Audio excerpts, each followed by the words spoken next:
સુરેન્દ્રનગરના સીયુ શાહ પ્રજ્ઞાચક્ષુ મહિલા સેવા કુંજ ખાતે તાજેતરમાં સ્વાવલંબનના ઉદ્દેશ્ય સાથે એક અનોખી વાનગી સ્પર્ધા યોજાઈ। કાર્યક્રમમાં રાજ્યના વિવિધ જિલ્લાઓમાંથી અંદાજે 70 જેટલી અંધ બાળાઓ અને બહેનોએ ભાગ લઈ પોતાની રસોઈ કલા અને આત્મવિશ્વાસનું ઉત્કૃષ્ટ પ્રદર્શન કર્યું।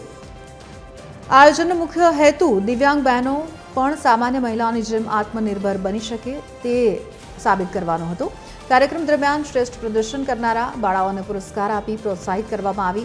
साथे ज अंधजन सेवा क्षेत्रे कार्यरत संस्थाओनुं सन्मान करायुं, जेमां प्रतिष्ठित लुई ब्रेल एवोर्ड तरीके ₹1 लाख अने पंडित सुखलाल पुरस्कार तरीके 51,000 एनायत करवामां आव्या। आ कार्यक्रमे समाजमां दिव्यांगोनी क्षमता प्रत्ये एक नवी दृष्टि पूरी पाडी छे।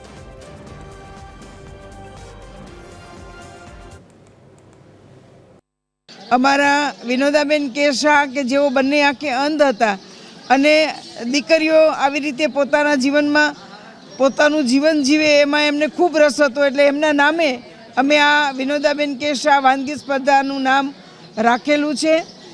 અને દર વર્ષે લગભગ 140-50 દીકરીઓ ભાગ લે છે, પણ આ વર્ષે કોલેજ અને સેકન્ડરી સ્કૂલની એક્ઝામો આવી જતા લગભગ આજે 60-70 જેટલી દીકરીઓએ ભાગ લીધો છે। આજનું મેનુ છે પાઉં ભાજી, સલાડ, પાપડ અને પુલાવ। સુરેન્દ્રનગર પ્રજ્ઞાચક્ષુ મહિલા સેવા કુંજમાં બ્લાઇન્ડ માટે કુકિંગ કોમ્પિટિશન દર વર્ષે આયોજાય છે, જેમાં હું 3 વર્ષથી સતત ભાગ લઈ રહી છું અને આ શીખવાથી અમને ખરેખર દુનિયાની સાથે સાથ ચાલવાનો ખરેખર એક સારો મોકો છે અને અમારે ક્યારે પણ કોઈની જરૂરત ન પડે એટલા માટે અમારા મંત્રીશ્રી આ સ્પર્ધાનું આયોજન કરે છે, જેનાથી અમને ઘણો બધો ફાયદો થાય છે। અમે જાતે અમારું જમવાનું અને બીજાનું પણ બનાવી શકીએ છીએ।